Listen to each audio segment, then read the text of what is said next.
Today the topic assigned to me pertains to Materia Medica, and we will attempt to develop portrait of opium.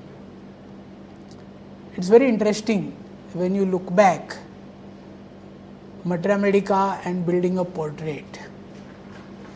I think all of us are introduced to the term portrait right from our first year of homeopathic undergraduate studies. All of us are aware about picture as well as portrait and the differences which exist. So when we speak of portrait, we are talking of something three-dimensional. Our study of Materia Medica should not be purely theoretical. Theory has its own importance, but it is something which should have practical implications. Number two, it is something which should allow us to correlate various facets. Our Materia Medica images can be perceived from various angles. It can be perceived from emotional perspective, it can be perceived from pathological perspective, it can be perceived from sphere of actions, organ specificity, so many things. It can be perceived from generalities, from particulars. We need to have sound correlations, and it should withstand the test of logic, right? That's what you are saying when you are saying it should be on sound logical footing. So Materia Medica has that way various dimensions. Now some of the slides are based on what I had written down from our existing literature 20 years back while devising a study series for Materia Medica for undergraduate students on behalf of our institute. So when we talk of, I'll just give you a small interesting anecdote. Painter, what does he do? An artist, a painter who builds up a portrait. Initially he'll take his brush, he'll be there in front of canvas, he will take the colors, and then he will start putting down sketches. There will be full sway of imaginations and there will be shades on that canvas. Over a period of time, the various shades they merge, and gradually you see some picture emerging. And then over a period of time you will see a wonderful portrait. So portrait, an artist begins with, based on his imaginative faculty, but remember, it is not speculative, it is not imaginative, because it has to be based on sound experiences, authentic experiences. He falls back on his experiences and then the correlations will emerge. Otherwise, messy picture will be there. You may call modern art, but it will be absolutely nonsense, and there will be no meaning given to it, and useless. In none of the art gallery it will be of any use. An artist is somebody who looks back authentically his experiences. And what are those experiences? The experiences are based on his interaction. Interactions are based on his knowledge. So knowledge based interaction gives you an experience, and that experience, when you utilize your skill, allows you to evolve the portrait. That is the lesson which we learn when we look back to that artist. So much depends on the skills of the artist, much depends on the knowledge base of the artist, much depends on the authenticity, his ability to look back.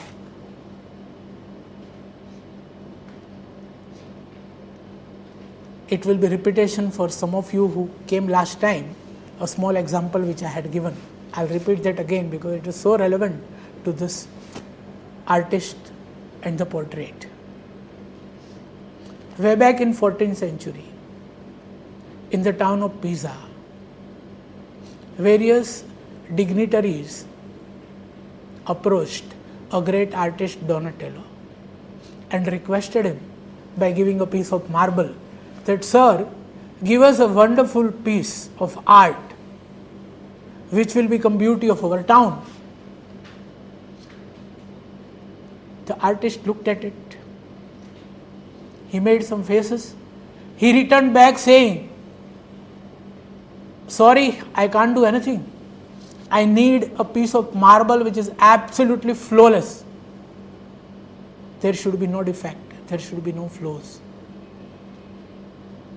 I cannot do anything." All were disappointed. They went back. Years after, again, the same piece of marble was presented to another artist, a great Michelangelo, and he constructed a wonderful piece of art, the statue of David, which has become absolutely immortal, lying there at the doorstep of Pisa, and the entire world is fascinated by this wonderful art. So there is one who rejects, there is another who accepts and brings about beauty from that piece. That is the job of homeopathic physician. He is confronted of multitude of data. Sometimes they are meaningless.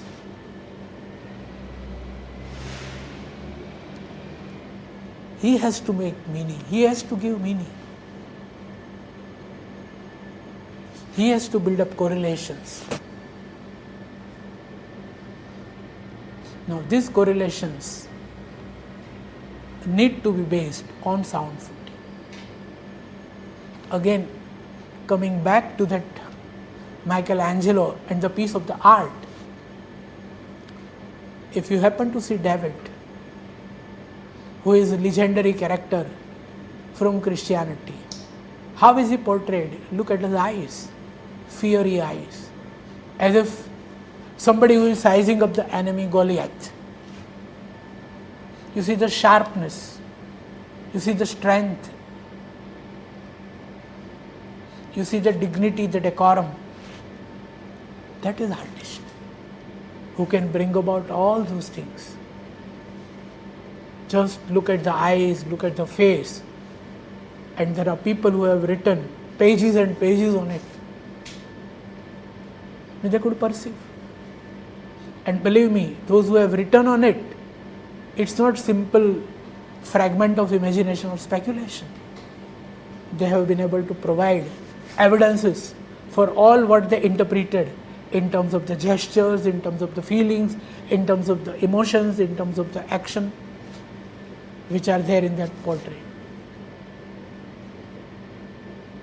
So artists should be able to bring about that. So I think this example will aptly summarize the various faculties which homeopathic physicians need to evolve, which essentially starts with perceiving. What is perceiving? Yes? Yes? The way we take it, individual, the way the individual understands it. The way we take individually. Yes? Anybody else? Any other definition? The complete sum total of everything, not just the history, but everything what we see about the patient, just make up and the whole how we perceive the person, not just the Yes. How you perceive is the sum total. But what is perceiving? The word perceive. When you are explaining the word, you can't use the same word. Understanding, okay? So then why another word, perceive? Why not understand? You perceive patient and you understand patient. Are they synonymous or little different? You say the eyes see what the mind knows. Yes. So that's how the perceiving changes from perceiving. So Wonderful. Seeing through. And what is that through? She has rightly said, mind. Seeing through. Seeing through your mental processes. Perceiving is simply not a visual act of seeing. It is simply not a cognitive act of understanding. It is seeing through. It's an integrated act. So perceiving will demand exact observation, correct interpretation, rational explanation, and system formation. These are the four important components of inductive logic. Refer Robert's philosophy, chapter 1 and 2 you will get. And there the